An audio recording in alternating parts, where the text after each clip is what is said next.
ಕುಮಾರಸ್ವಾಮಿಯವರು ಈಗ ಕೇಂದ್ರದ ಕ್ಯಾಬಿನೆಟ್ ಮಂತ್ರಿ, ಎರಡು ಪ್ರಮುಖವಾದ ಖಾತೆಗಳನ್ನು ನರೇಂದ್ರ ಮೋದಿಯವರು ಕೊಟ್ಟವ್ರೆ. ಒಂದು ಹೆವಿ ಇಂಡಸ್ಟ್ರೀಸ್, ಇನ್ನೊಂದು ಸ್ಟೀಲ್. ಈ MP ಆಗಿ ಗೆಲ್ಲುವವರೆಗೂ ಪಾಪ ದಿನನಿತ್ಯ 4 ಪ್ರೆಸ್ ಮೀಟ್ ಮಾಡಿ ಬೆಳಗ್ಗೆಯಿಂದ ಸಾಯಂಕಾಲದವರೆಗೂ ಬರೀ ಸುಳ್ಳುಗಳು ಹೇಳುವಂಥದ್ರಲ್ಲಿ ಗಿನ್ನೆಸ್ ಬುಕ್ ದಾಖಲೆ ಮಾಡಬೇಕು ಅನ್ನುವಂಥ ಉದ್ದೇಶದಿಂದ ಮ್ಯಾಕ್ಸಿಮಮ್ ಎಷ್ಟು ಸುಳ್ಳು ಹೇಳಬೇಕೋ ಅಷ್ಟು ಸುಳ್ಳು ಹೇಳಿ ಆಯಿತು. ಈಗ ಅವರು ಕೇಂದ್ರದ ಮಂತ್ರಿ ಇದ್ದಾರೆ, ಜವಾಬ್ದಾರಿ ಸ್ಥಾನ ಇದೆ. ನಾನು ಕುಮಾರಸ್ವಾಮಿ ಅವರಿಗೆ ಮನವಿ ಮಾಡ್ಕೋತೀನಿ, ದಯಮಾಡಿ ನಿಮ್ಮ ಆ ಮಂತ್ರಿ ಸ್ಥಾನಕ್ಕಾದರೂ ಬೆಲೆ ಕೊಟ್ಟು ಸುಳ್ಳು ಹೇಳೋದನ್ನ ಒಂದು 10% ಕಮ್ಮಿ ಮಾಡಿ ಅಂತ. ಒಂದು 10% ಸುಳ್ಳು ಹೇಳೋದನ್ನ ಕಮ್ಮಿ ಮಾಡಿ ದಯಮಾಡಿ.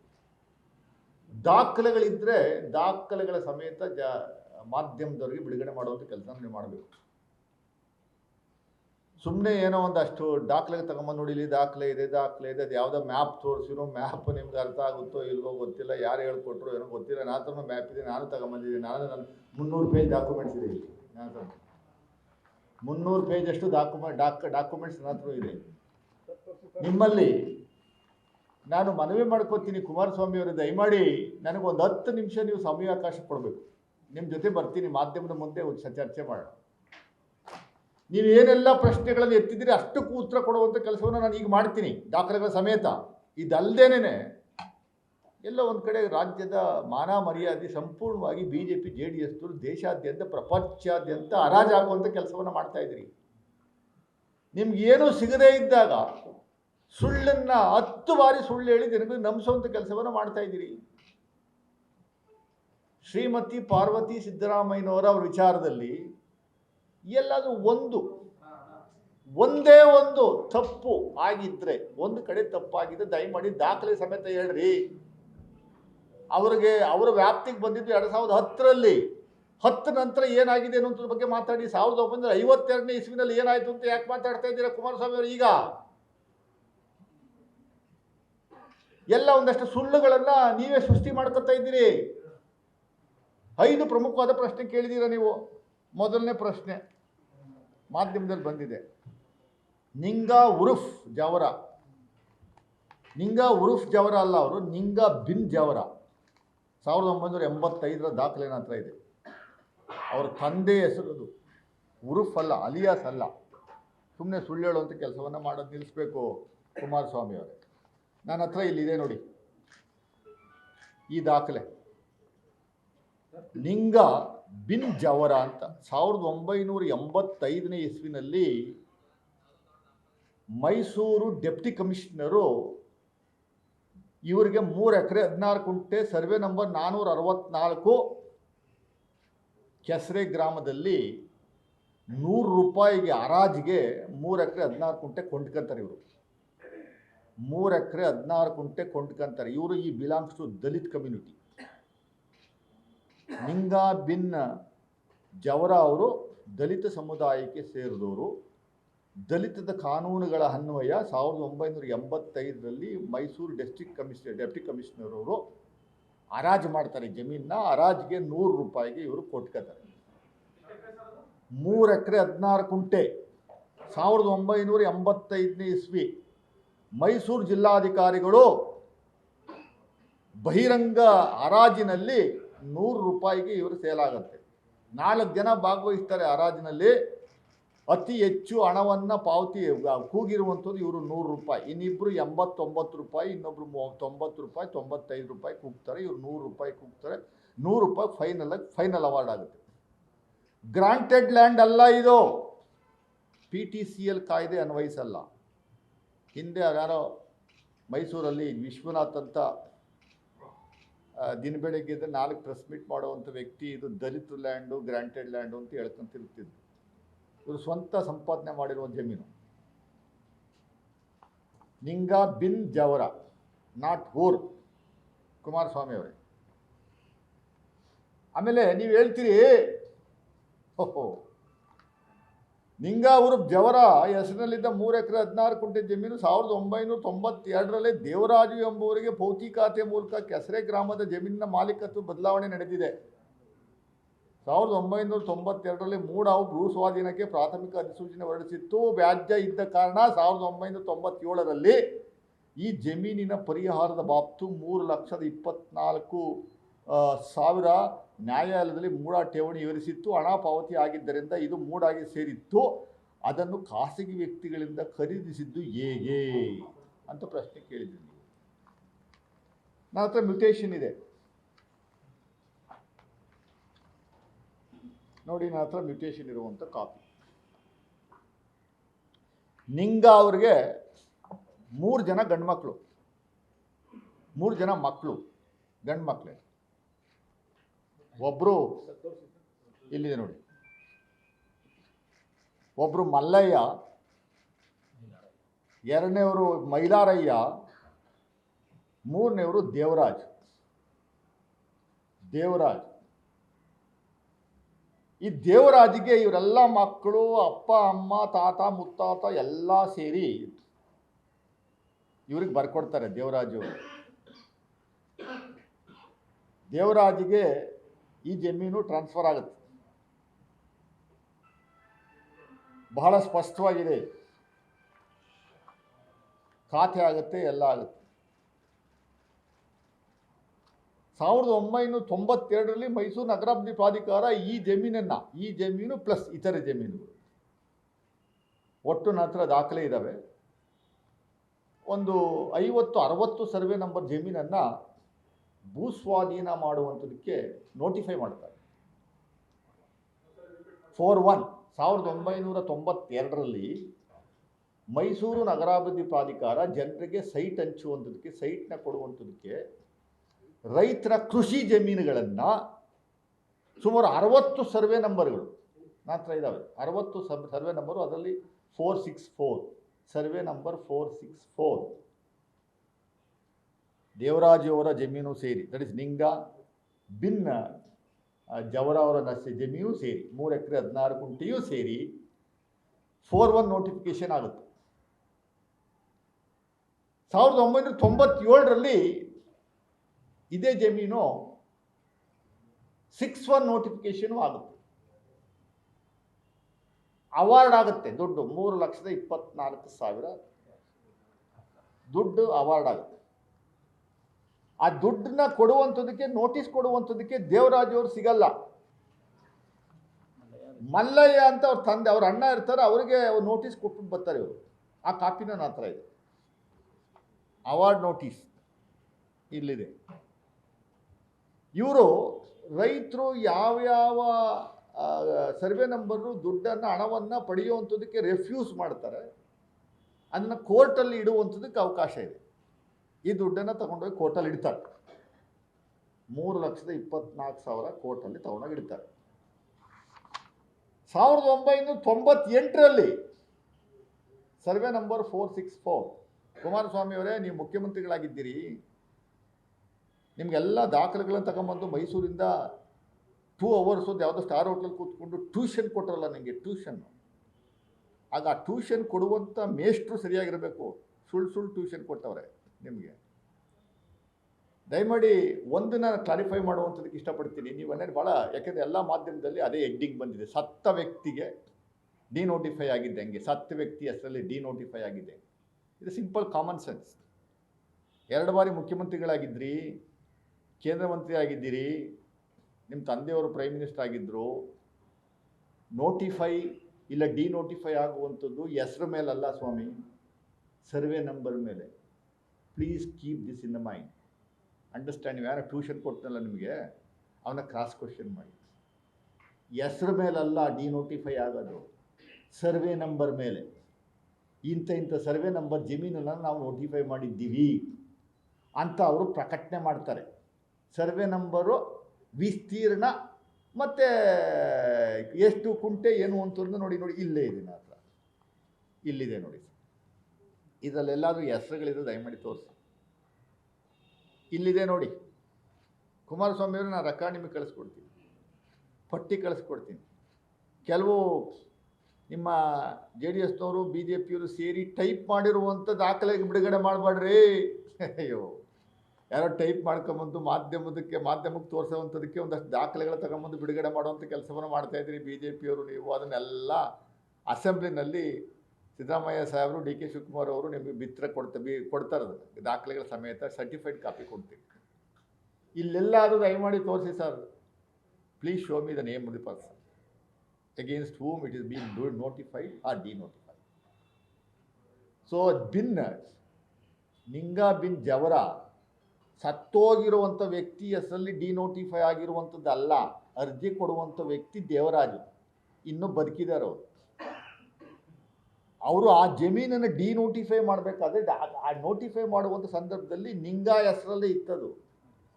RTC still it there in the Ninga's name. ಇದನ್ನೆಲ್ಲ ನಾವು ಹೇಳೋ ಅವಶ್ಯಕತೆ ಇಲ್ಲ. ನೀವು ರಾಜಕೀಯವಾಗಿ ಸಿದ್ದರಾಮಯ್ಯನವ್ರ ಮನೆಯವ್ರನ್ನ, ಕುಟುಂಬವ್ರನ್ನ ಹರಾಜು ಹಾಕುವಂಥ ಕೆಲಸವನ್ನು ಮಾಡ್ತಾ ಇರೋದ್ರಿಂದ ನಾನು ಒಬ್ಬ ಸ್ಪೋಕ್ಸ್ ಪರ್ಸನ್ ಆಗಿ, ರೆಸ್ಪಾನ್ಸಿಬಲ್ ಸ್ಪೋಕ್ಸ್ ಪರ್ಸನ್ ಆಗಿ ಜನಸಾಮಾನ್ಯರಿಗೆ ತಿಳಿಸೋವಂಥದ್ದಕ್ಕೆ ಬಂದಿದ್ದೀನಿ ನಾನು. ನಮ್ಮದೇನಿದ್ದು ನೀವೇನಾದರೂ ಪ್ರಶ್ನೆ ಮಾಡಬೇಕಾಗಿರುವಂಥದ್ದು 2010 ನಂತರ. ಯಾಕೆಂದರೆ ಪಾರ್ವತಿ ಸಿದ್ದರಾಮಯ್ಯ ಸಾಹೇಬ್ ಮೇಡಮ್ಗೆ ಬಂದಿರುವಂಥದ್ದು ಜಮೀನು 2010 ನಂತರ. ಅದಾದ ಮೇಲೆ ಏನಾದರೂ ನಡೆದಿದ್ದು ದಯವಿಟ್ಟು ನೀವು ಕೇಳುವಂಥ ಕೆಲಸ ಆಗಬೇಕೆ ಹೊರತು 100 ವರ್ಷದಿಂದ ಏನಾಗಿದೆ ಅನ್ನುವಂಥದ್ದಕ್ಕೆ ಉತ್ತರ ಕೊಡುವಂಥದ್ದಕ್ಕೆ ಅಲ್ಲ. But still I am interested in giving clarification to this blatant lies of mister HD Kumaraswamy and BJP leaders. So ಇದು ಯಾವಾಗ ಇದು ಡಿನೋಟಿಫೈ ಆಗುತ್ತೆ? ಕರ್ನಾಟಕ ರಾಜ್ಯ ಪತ್ರ ಇಲ್ಲಿದೆ ನೋಡಿ ಸರ್, ಡೇಟ್ ಹೇಳ್ತೀನಿ. ಡಿನೋಟಿಫೈ ಆಗಿರುವಂಥ ಡೇಟು June 4, 1998. 3 ಎಕರೆ 16 ಕುಂಟೆ, ಸರ್ವೆ ನಂಬರ್ 464. ದೇವರಾಜ್ ಅವರು ಒಂದು ಪತ್ರ ಕೊಡ್ತಾರೆ. ಡಿನೋಟಿಫೈ ಆಗುವ ಸಂದರ್ಭದಲ್ಲಿ ಒಂದು ಪತ್ರ ಕೊಡ್ತಾರೆ. ಅದು ಸಾರಾಂಶ ಓದ್ತೀನಿ ನಾನು. ಕುಮಾರಸ್ವಾಮಿ ಅವರೇ ದಯಮಾಡಿ ತಾವು ಕೇಳಿಸ್ಕೊಬೇಕು. ಮೈಸೂರು ತಾಲೂಕು ದೇವನೂರು ಗ್ರಾಮದ ನಿವಾಸಿಯಾದ ಶ್ರೀ ಜೆ ದೇವರಾಜರವರು ದಿನಾಂಕ 30/10/2003 ಅರ್ಜಿಯಲ್ಲಿ ಸರ್ಕಾರದ ದಿನಾಂಕ 18/5/2008 ಕ್ರಮ ಸಂಖ್ಯೆ ಸೋ ಅಧಿಸೂಚನೆಯ ಕೆಸರೆ ಗ್ರಾಮದ ಸರ್ವೆ ನಂಬರ್ 464 3 ಎಕರೆ 16 ಕುಂಟೆ ಮತ್ತು ಸರ್ವೆ ನಂಬರ್ 462 37 ಎಕರೆ ಜಮೀನನ್ನು ಭೂಸ್ವಾಧೀನದಿಂದ ಕೈಬಿಟ್ಟಿರುವುದರಿಂದ ಪಹಣಿಯಲ್ಲಿ ಮೂಲ ಖಾತೆದಾರರ ಹೆಸರನ್ನು ಕಲಂ 9ರಲ್ಲಿ ಇಡುವಂತೆ ಕೋರಿದ್ದಾರೆ. ದೇವರಾಜ್ ಅವರೇ ಪತ್ರ ಕೊಡ್ತಾರೆ ತಾಲೂಕು ಕಚೇರಿಗೆ. ದಯಮಾಡಿ ನೀವು ನೋಟಿಫೈ ಆದಂಥ ಸಂದರ್ಭದಲ್ಲಿ ಯಾರ ಹೆಸರಲ್ಲೇ ನೋಟಿಫೈ ಮಾಡಿದ್ರಿ, ನಿಂಗಾ ಬಿನ್ ಜವರ, ಆ ಹೆಸರಿನಲ್ಲೇ ಡಿನೋಟಿಫೈ ಮಾಡಿ ಮತ್ತೆ ಗೊಂದಲ ಸೃಷ್ಟಿಯಾಗುವಂಥದ್ದಕ್ಕೆ ಅವಕಾಶ ಕೊಡಬೇಡಿ ಅಂತ ಒಂದು ಪತ್ರ ಬರೀತಾರೆ. Therefore notification which was done in the name of Ninga bin Javara, denotification also was carried out very easily without any difficulties in the name of Ninga bin Javara. ಸತ್ತೋಗಿದ್ದ ಹೆಸರಲ್ಲಿ ಹೆಂಗೆ ಡಿನೋಟಿಫೈ ಮಾಡಿಸ್ಕೊಂಬಿಟ್ಟಿವರು? ಸಿದ್ದರಾಮಯ್ಯನವರೇ ಹೋಗಿ ಏನು ಕಡತವನ್ನು ಬರೆದ್ಬಿಟ್ಟು ಅವರೇ sign ಮಾಡಿ ಅವರೇ ತಹಸೀಲ್ದಾರ್ ತಸ್ಸೆ ಹೊಡೆಸ್ಬಿಟ್ಟು ತಗೊಂಬಂದಿರೋ ರೀತಿಯಲ್ಲಿ ಮಾತಾಡ್ತಿರಲ್ರಿ ಕುಮಾರಸ್ವಾಮಿಯವರೇ. ನಿಮ್ಮ ಬಂಡವಾಳ, ನಿಮ್ಮ ಪಕ್ಷದ ಮುಖಂಡಗಳ ಬಂಡವಾಳ ಎಲ್ಲ ನನ್ನ ಹತ್ರ ಇದೆ. ಇವತ್ತು ಒಂದೇ ಒಂದು ಸ್ಯಾಂಪಲ್ ಕೊಡ್ತೀನಿ, ಅದಕ್ಕೆ ದಯಮಾಡಿ ತಾವು ಉತ್ತರವನ್ನು ಕೊಡಿ ಮುಂದಿನ ದಿನಗಳಲ್ಲಿ. 2005ರಲ್ಲಿ ಇದನ್ನು ಕನ್ವರ್ಷನ್ಸ್ಗೆ ಹಾಕ್ತಾರೆ. 2004ರಲ್ಲಿ ಮಲ್ಲಿಕಾರ್ಜುನ ಸ್ವಾಮಿಯವರು ಪರ್ಚೇಸ್ ಮಾಡ್ತಾರೆ ಇವ್ರ ಹತ್ರ. ಯಾರ ಹತ್ರ? ದೇವರಾಜ್ ಹತ್ರ ಪರ್ಚೇಸ್ ಮಾಡ್ತಾರೆ. ಸೇಲ್ ಡೀಡ್ ಇದೆ. 2005ರಲ್ಲಿ ಅದು ಕನ್ವರ್ಷನ್ ಆಗುತ್ತೆ. ಕೃಷಿಯಿಂದ ಇದಕ್ಕೆ ಕನ್ವರ್ಷನ್ ಆಗುತ್ತೆ, ವಸತಿಗೆ ಕನ್ವರ್ಷನ್ ಆಗುತ್ತೆ. 2010ರಲ್ಲಿ ದಾನವಾಗಿ ಕೊಡ್ತಾರೆ. ದಾನವಾಗಿ ಕೊಡುವಂಥ ಸಂದರ್ಭದಲ್ಲಿ ಕೃಷಿ ಇಂಥ ನೇಮಕ ನೀವು ಬರೆದ್ಬಿಟ್ಟಿದ್ದೀರಿ ಅಂತ ಇವ್ರದ್ದು ಒಂದು ವಾದ. ಹೌದ್ರಿ, ಮ್ಯೂಟೇಷನಲ್ಲಿ ನಂದು ಜಮೀನಿದೆ ಇಲ್ಲಿ, 70 ವರ್ಷದಿಂದ ಇದ್ದಿದ್ದೇನಿದೆಯೋ ಅದೇ ಇದೆ, ಬದಲಾವಣೆ ಮಾಡದೆ ಹೊರತು ಅದೇ ಬರ್ತದೆ, ಕೃಷಿ ಅಂತಲೇ ಬರ್ತದೆ. ಯೂಶುವಲಾಗಿ ಕನ್ವರ್ಷನ್ ಮಾಡಬೇಕಾದ್ರೆ ನೀವು ರೆಸಿಡೆನ್ಷಿಯಲ್ ವಸತಿಯಿಂದ ವಸತಿ ಕನ್ವರ್ಟ್ ಮಾಡೋಕ್ಕೆ ಬರಲ್ಲ. ವಸತಿಯಾಗಿ ಇಲ್ಲಿಗೆಲ್ಲ ಮೂಡದವ್ರು ಅಕ್ವೈರ್ ಮಾಡ್ಕೊಂಡು ಕನ್ವರ್ಟ್ ಮಾಡಿ ಅದನ್ನು ಸೈಟ್ ಹಂಚ್ಕೊಂಡಿರ್ಬೋದು, ಅದು ಬೇರೆ ವಿಚಾರ. ಅದು ತನಿಖೆ ಆಗಲಿ, ಕ್ರಿಮಿನಲ್ ಕೇಸ್ ಆಗಲಿ, ಅದು ಬೇರೆ.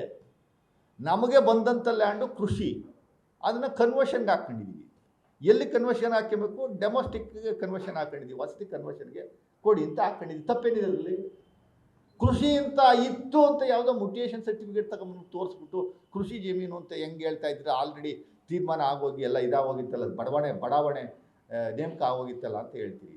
ಹೌದು, 2010ರಲ್ಲಿ ಪಾರ್ವತಿ ಮೇಡಮ್ ಅವರು ಪರ್ಚೇಸ್ ಮಾಡಿ ಆದಮೇಲೆ 2011ರಲ್ಲಿ ಮೂಡಾದವರು ಕರ್ನಾಟಕ ರಾಜ್ಯ ಸರ್ಕಾರ 1998ರಲ್ಲಿ ಡಿನೋಟಿಫೈ ಮಾಡಿ ಆದಮೇಲೆ ಆ ಜಮೀನು automatically it has to go to ನಿಂಗ, ಅವ್ರ ವ್ಯಾಪ್ತಿಗೆ ಬರಲ್ಲ. ಸೊ ದಟ್ ಈಸ್ ಸತ್ವರ ಹೆಸರು ನಿಂಗ, ದೇವರಾಜ ಹೆಸರಿಗೆ ಬಂದಿರುತ್ತದು. ಅದನ್ನು ಮತ್ತೆ ನೀವು ನೋಟಿಫೈ ಮಾಡಿ ಅಕ್ವೈರ್ ಮಾಡಿಕೊಂಡು ಜಮೀನನ್ನು ನೀವು ಜನಗಳಿಗೆ ಹಂಚೋ ಕೆಲಸ ಮಾಡಬೇಕಾಯಿತು. ಕ್ರಿಮಿನಾಲಿಟಿ ನಡೆದಿರೋದೆಲ್ಲಿ, ಕ್ರಿಮಿನಲ್ ಕೇಸ್ ಹಾಕಬೇಕಾಗಿರುವಂಥವ್ರು ಮೂಡ ವಿರುದ್ಧ. ನಮ್ಮ ಜಮೀನನ್ನು ನೀವು ಸ್ವಯಂ ನಮಗೆ ಗೊತ್ತಾಗದೇನೆ ನಮ್ಮನ್ನ ಓವರ್ಲುಕ್ ಮಾಡಿ ನೀವು ಜಮೀನನ್ನು ಅಕ್ವೈರ್ ಮಾಡ್ಕೊಂಡು ಕೆಲವು ಸೈಟ್ಗಳನ್ನು ಹಂಚುವಂಥ ಕೆಲಸವನ್ನು ಮಾಡಿರ್ಬೋದು. 2011ರಲ್ಲಿ ನಮ್ಮ ಗಮನಕ್ಕೆ ಬಂತು, ಪತ್ರವನ್ನು ಕೊಟ್ಟಿದ್ವಿ, ಕಂಪ್ಲೇಂಟ್ ಮಾಡಿದ್ವಿ. 2014ರಲ್ಲಿ ಮತ್ತೆ ಪತ್ರಗಳನ್ನು ಕೊಟ್ಟಿದ್ದೀವಿ. 2014ರಲ್ಲಿ ಒಂದು ತೀರ್ಮಾನ ತಗೋತೀರಿ. 2014ರಲ್ಲಿ ಏನು ತೀರ್ಮಾನ ತಗೋತೀರಿ? 2014ರಲ್ಲಿ ಹೌದು ಪರ್ಯಾಯವಾಗಿ ತಪ್ಪು ಮಾಡಿದ್ದೀವಿ ಅಂತ ನೀವೇ ಹೇಳ್ತೀರಿ. ಮೂಡ ರೆಸಲ್ಯೂಷನ್ಲಿ ಭಾಳ ಸ್ಪಷ್ಟವಾಗಿ ನಮೂದನೆ ಮಾಡ್ತೀರಿ, yes it is the mistake which is committed by us ಅಂತ ಹೇಳ್ತೀರಿ. ಅದಕ್ಕೆ ಪರ್ಯಾಯವಾಗಿ ಜಾಗವನ್ನು ಕೊಡುವಂಥದ್ದಕ್ಕೆ ಇಮ್ಮಿಡಿಯೇಟಾಗಿ ಆ್ಯಕ್ಷನ್ ತಗೊಳ್ಳಲ್ಲ. ಇದೇ ರೀತಿ survey number 86 Shrirampura second stage, third ಸ್ಟೇಜಲ್ಲಿ ಸುಂದರಮ್ಮ ಅನ್ನೋರು ಒಬ್ಬರ ಜಮೀನನ್ನು 2 ಎಕರೆ 17 ಗುಂಟೆನ ಇದೇ ರೀತಿ ತಗೊಂಡು ಡೆವಲಪ್ ಮಾಡ್ಕೊಂಡು ಜನಗಳಿಗೆ ಹಂಚ್ಬಿಟ್ಟು ಆ ಅಮ್ಮನಿಗೆ ಚಿಪ್ ಕೊಟ್ಬಿಡ್ತೀರಾ. ಆ ಅಮ್ಮ ಪಾಪ ಹಳ್ಳಿ ರೈತೆ, ಅವ್ರಿಗೆ ಕೋರ್ಟ್ಗೆ ಹೋಗ್ತಾಳೆ. ಅಮ್ಮ ಕೋರ್ಟ್ ಆದೇಶ ಮಾಡುತ್ತೆ, ಸುಪ್ರೀಂ ಕೋರ್ಟ್ ಆದೇಶ ಮಾಡುತ್ತೆ, ಹೈಕೋರ್ಟ್ ಆಗಿ ಸುಪ್ರೀಂ ಕೋರ್ಟ್ಗೆ ಹೋಗಿ ಆದೇಶ ಮಾಡುತ್ತೆ ಕ್ರಿಮಿನಲ್ ಕೇಸ್ ಹಾಕಿ ಇವ್ರ ಮೇಲೆ ಅಂತ. 2 ಎಕರೆ 17 ಗುಂಟೆನೂ ವಾಪಸ್ ಕೊಡಬೇಕು ಅಂತ ಆದೇಶ ಮಾಡುತ್ತೆ. ಆಗ ಒಂದು ಕಾಯ್ದೆ ತಗೊಂಬತ್ತಾರೆ 2015ರಲ್ಲಿ 50-50 ಅನುಪಾತದಲ್ಲಿ ರೈತರಿಗೆ ಮತ್ತು ಅರ್ಬನ್ ಡೆವಲಪ್ಮೆಂಟ್ ಅಥಾರಿಟಿಗೆ ಎನ್ನುವಂಥ. ಅದು ಸರ್ಕ್ಯುಲರ್ ಬಂದಿರಲ್ಲ, ಸರ್ಕ್ಯುಲರ್ ಬಂದಿದ್ದು 2020ರಲ್ಲಿ BJP ಸರ್ಕಾರ ಇದ್ದಾಗ. 2021ರಲ್ಲಿ ಆ ಸುಂದರಮ್ಮನಿಗೆ ಸೈಟ್ ಕೊಡ್ತಾರೆ.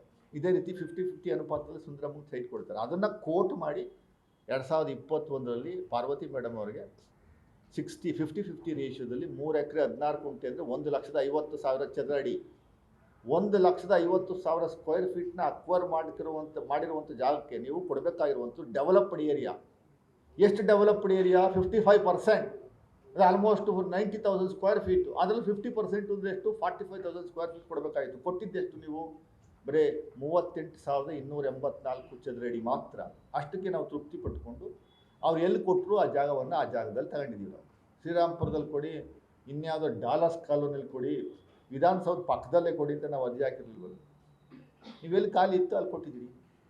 ಕೆಸರೇನಲ್ಲೇ ಖಾಲಿ ಇತ್ತು, ಎಲ್ಲಿತ್ತು ಖಾಲಿ ಕೊಡಿಸ್ರಿ. BJPಯವರು ಕೊಡಿಸ್ಬೇಕಾಗಿತ್ತು, ಯಾಕೆ ಕೊಡಿಸ್ಲಿಲ್ಲ? ಎಲ್ಲಿ ಖಾಲಿ ಇತ್ತು ಅದು MUDA discretionary power that they have executed. ಇದು ಅಕ್ರಮ ಅಲ್ಲ, ಸ್ಕ್ಯಾಮ್ ಅಲ್ಲ, ಪರ್ಯಾಯವಾಗಿ ಅವರ ಹಕ್ಕನ್ನು ಕೊಟ್ಟಿದ್ದೀರಿ. ಅವರ ಹಕ್ಕನ್ನು ನೀವು ಗೌರವಿಸಿ ಅವರಿಗೆ ಪರ್ಯಾಯವಾಗಿ ಜಾಗ ಕೊಡುವಂಥ ಒಂದು ಕೆಲಸವನ್ನು ಮಾಡಿದ್ದೀರಿ. MUDA scam. Don't bring Mrs Parvathi Siddaramaiah sites ಪರ್ಯಾಯವಾಗಿ ಕೊಟ್ಟಿರುವಂಥದ್ದು ಪರಿಹಾರನ ಮೂಡ ಸ್ಕ್ಯಾಮ್ ಅನ್ನುವಂಥ ಹೆಡ್ಡಿಂಗಲ್ಲಿ ತರುವಂಥ ಕೆಲಸವನ್ನು ದಯಮಾಡಿ ನಿಮ್ಮ ಕೈ ಮುಗಿತೀನಿ, ಮಾಡಬೇಡಿ. ಸ್ಕ್ಯಾಮ್ ಅಲ್ಲ ಅದು. ಸ್ಕ್ಯಾಮ್ ಯಾವುದು ನೋಡಿ, ಒಂದೇ ಒಂದು ಉದಾಹರಣೆ, ಒಂದೇ ಒಂದು ಸ್ಯಾಂಪಲ್ ಕೊಡ್ತೀನಿ. ನಮ್ಮ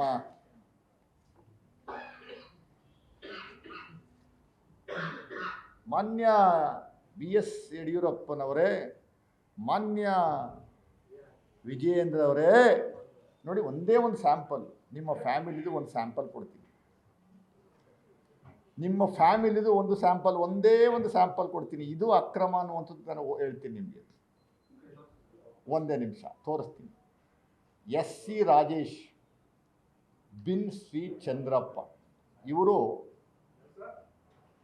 SC ರಾಜೇಶ್ ಬಿನ್ ಶ್ರೀ ಚಂದ್ರಪ್ಪ ಇವರು ಮೈಸೂರವರು. ಇವರು ಮಾನ್ಯ ಯಡಿಯೂರಪ್ಪನವರ ತಂಗಿ ಮಗ.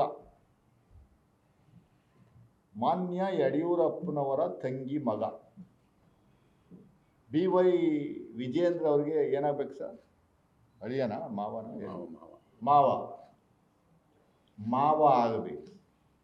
ಇವರು ಎಂಥ ಗಣಾಂಧಾರಿ ಕೆಲಸ ಮಾಡಿದ್ದಾರೆ ಅನ್ನುವಂಥದ್ದು ನಾನು ಹೇಳ್ತೀನಿ. 50-50 ಅನುಪಾತದಲ್ಲಿ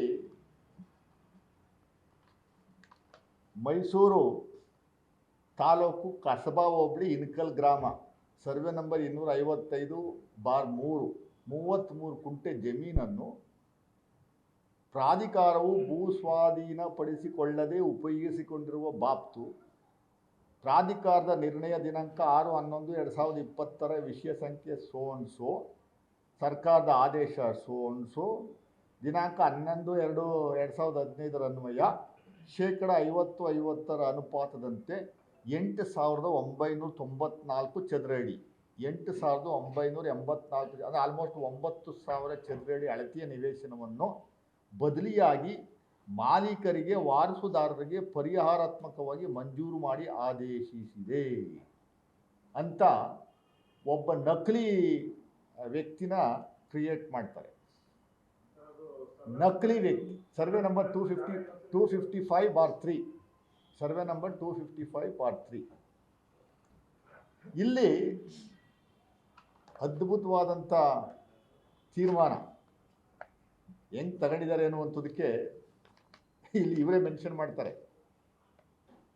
ಪ್ರಶ್ನಿತ ಜಮೀನಿನ ಭೂ ಸ್ವಾಧೀನತೆಗೆ ಸಂಬಂಧಿಸಿದ ಮೂಲ ಕಡತವು ಲಭ್ಯವಿಲ್ಲವೆಂಬ ಬಗ್ಗೆ ಅಭಿಲೇಖಾಲಯದ ನಿರ್ವಾಹಕರಿಂದ ವರದಿ ಪಡೆಯಲಾಗಿರುತ್ತೆ. ಜಾಗನೇ ಲಭ್ಯ ಇಲ್ಲ ಅಲ್ಲಿ. ಅವರಿಗೆ 50-50 ಅನುಪಾತದಲ್ಲಿ ಅವತ್ತಿನ ಕಮಿಷನರ್ ಮೂಡ ಕಮಿಷನರ್ ಇವರಿಗೆ 33 ಕುಂಟೆ 50-50 ರೇಷಿಯೋದಲ್ಲಿ 33 ಕುಂಟೆ ಅದನ್ನು ಕನ್ವರ್ಟ್ ಮಾಡಿದಾಗ 9,000 ಚದರ ಅಡಿನ ಒಬ್ಬರು ಕೊಡ್ತಾರೆ. ಅವರಿಂದ ರಾಜೇಶ್ ಅವರು ಪರ್ಚೇಸ್ ಮಾಡ್ತಾರೆ. ಎಷ್ಟು 4 ತಿಂಗಳಲ್ಲಿ ಇವೆಲ್ಲ ಪ್ರಕ್ರಿಯೆ ಮುಗಿದೋಗೋದು 4 ತಿಂಗಳು 4 ಮಂತ್ಸ್. ಮೂಲತಃ ವ್ಯಕ್ತಿ ಯಾರಿದ್ದಾನೆ ಆ ವ್ಯಕ್ತಿನೂ ಇಲ್ಲ, ಜಾಗನೂ ಲಭ್ಯನೂ ಇಲ್ಲ. 50-50 ರೇಷಿಯೋದಲ್ಲಿ ಮೂಡ ಲ್ಯಾಂಡ್ ಕೊಡ್ತಾರೆ. ಯಾರು? ಮಾನ್ಯ ಯಡಿಯೂರಪ್ಪನವರ ಸ್ವಂತ ತಂಗಿಯ ಮಗನಿಗೆ 2020 ರಿಜಿಸ್ಟ್ರೇಷನ್ ಆಗೋದು 27/6/2022 ತೀರ್ಮಾನ ಆಗಿರುವಂಥದ್ದು. 27/6/2022 27/6/2022 ಇದು ತೀರ್ಮಾನಕ್ಕೆ ಬರುವಂಥದ್ದು ಯಾವಾಗ? 2020 6/11/2020 6/11/2020 ಅಲಾಟ್ ಆಗಿರೋದು ಇವ್ರಿಗೆ ರಾಜೇಶ್ ಅವ್ರಿಗೆ ಬಂದು ಬರ್ಸ್ಕೊಂಡು ಹೋಗಿರುವಂಥದ್ದು 27/6/2022. ಇದು ಗಾಜಿನ ಮನೆ ಒಳಗಡೆ ಎದ್ದುಕೊಂಡು ಬೇರೆಯವ್ರಿಗೆ ಕಲ್ಲು ಹೊಡೆಯುವಂಥ ಕೆಲಸ ಇರಲಿ. ಇದು ಅಸೆಂಬ್ಲಿನಲ್ಲಿ ಇಂಥವು 1,500 ಅವೆ ಕೊಡ್ತೀವಿ. ಸರ್ಕಾರದ ಪರವಾಗಿ ನಿಮಗೆ ಅಶ್ಯೂರೆನ್ಸ್ ಕೊಡ್ತಾ ಇದ್ದೀನಿ. ದಯಮಾಡಿ ಎಲ್ಲಾದರೂ ಒಂದು ಕಡೆ ನಮೂದನೆ ಮಾಡಿ ಇಟ್ಕೊಳ್ಳಿ. 100% whoever it is, we will definitely book them and ಒಳಗಡೆ ಕಳಿಸುವಂಥ ಕೆಲಸವನ್ನು 100% ಮಾಡೇ ಮಾಡ್ತೀವಿ. ಅಧಿಕಾರಿಗಳಿರ್ಬೋದು, MLAಗಳಿರ್ಬೋದು, MLCಗಳಿರ್ಬೋದು, ಇನ್ನೊಬ್ಬ ಯಾರೇ ಇದ್ದು ಸರಿ 100% ಮಾಡ್ತೀವಿ. ಇನ್ನೊಂದು BJPಯವರು ಊರಲ್ಲೇ ಹೇಳ್ಕೊಂತಿರ್ತಾ ಇರುವಂಥದ್ದು ವಿರೋಧ ಪಕ್ಷ ನಾಯಕ R ಅಶೋಕ್ ಅಂತ ವಿರೋಧ ಪಕ್ಷ ನಾಯಕ ಏನು ಅವ್ರಿಗೆ ಕೊಟ್ಟಿರುವಂಥದ್ದೇ ಪಾಪ ಅವ್ರಿಗೇನು ಅರ್ಥ ಆಗ್ತಾ ಇಲ್ಲ. ಏನದು de facto CM actually shadow CM ಥರ ವರ್ತನೆ ಮಾಡಬೇಕು. ಬರೀ ಸುಳ್ಳು ಹೇಳೋದ್ರಲ್ಲೇ ಟ್ರೈನಿಂಗ್ ಸಿಕ್ಕಾಬಳೆ ತಗೊಂಡವ್ರೆ ಅಂತ ಕಾಣಿಸುತ್ತೆ. ಇನ್ಸೆಂಟಿವ್ ಸ್ಕೀಮ್ ಅಡಿನಲ್ಲಿ ಇವ್ರಿಗೆ ಬರಬೇಕಾಗಿರೋದು ಸಿದ್ದರಾಮಯ್ಯವ್ರ ಮಿಸ್ಸಸ್ಗೆ 1 ಎಕರೆ 1 ಸೈಟು ಅಂತ ಹೇಳ್ಕೊಂತಿರ್ತಾವೆ. ಅದೇ ನೀವು ಅಟ್ಲೀಸ್ಟು ತಿಳ್ಕೊಂಡಾದ್ರು ಬಂದು ಮಾತಾಡ್ರಿ. ಇನ್ಸೆಂಟಿವ್ ಸ್ಕೀಮ್ ಇದೆಯಲ್ಲ ಅದು 1984 ಸ್ಕೀಮ್, ಅದು ಇಲ್ಲ. ಅವತ್ತಿನ ಪರಿಸ್ಥಿತಿಗೆ ನೀವು ಹೇಳ್ದಂಗೆ 1 ಎಕರೆಗೆ ಪರಿಹಾರ ಕೊಟ್ಟು 1 ಸೈಟ್ ಕೊಡಬೇಕು ಅನ್ನುವಂಥದ್ದು incentive scheme. That incentive scheme is not in existence ನಾವು, ಇಟ್ ಹಸ್ ಗಾನ್.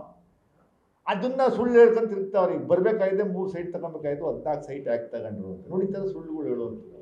ಆಮೇಲೆ ಕುಮಾರಸ್ವಾಮಿಯವರು 62 ಕೋಟಿ ಏನು ಪಿತ್ರಾಜಿ ಸ್ವತ್ತೇ ಇದು, ಯಾರ್ದು ಆಸ್ತಿನ?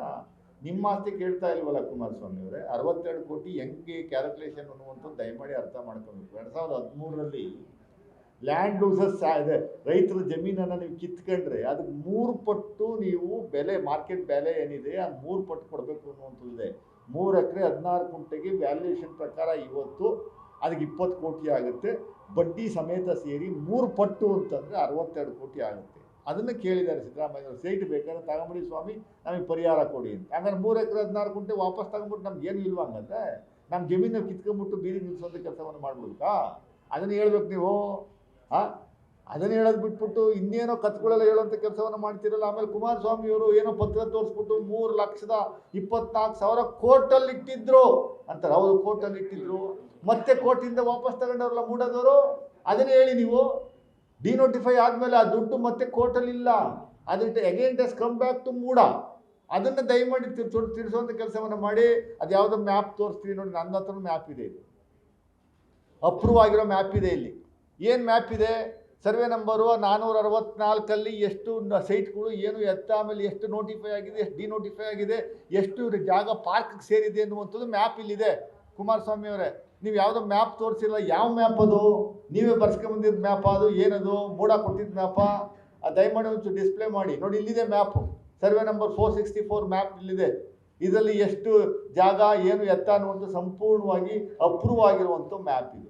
ಸುಮ್ಮನೆ ತೋರಿಸ್ಕೊಂಡು ಯಾವುದೋ ಡಾಕ್ಯುಮೆಂಟ್ ತೋರಿಸ್ಕೊಂಡು ಊರೆಲ್ಲ ಸುಳ್ಳು ಹೇಳ್ಕೊಂಡು ತಿರುಗುವಂಥದ್ದನ್ನ ನಿಲ್ಲಿಸಬೇಕು. ಕುಮಾರಸ್ವಾಮಿಯವರೇ, ನಿಮ್ಮ ಕತೆ, ನಿಮ್ಮ ಫ್ಯಾಮಿಲಿ ಕತೆ, ಯಾರ್ಯಾರಿಗೆ ಸೈಟು, ನಿಮ್ಮ MLAಗಳು ಏನೆಲ್ಲ ಮಾಡಿದ್ದಾರೆ ಅನ್ನುವಂಥದ್ದನ್ನ ನಿಮಗೆ ದಾಖಲೆಗಳ ಸಮೇತ ಮುಂದಿನ ದಿನಗಳಲ್ಲಿ ಬಿಡುಗಡೆ ಮಾಡ್ತೀವಿ. BJPಯವ್ರ ಕಥೆನೂ ಹೊರಗಡೆ ತರುವಂಥ ಕೆಲಸವನ್ನು ಮಾಡ್ತೀವಿ. ಗ್ಯಾರಂಟಿ ನ್ಯೂಸ್, ಸುದ್ದಿ ಖಚಿತ, ನ್ಯಾಯ ನಿಶ್ಚಿತ.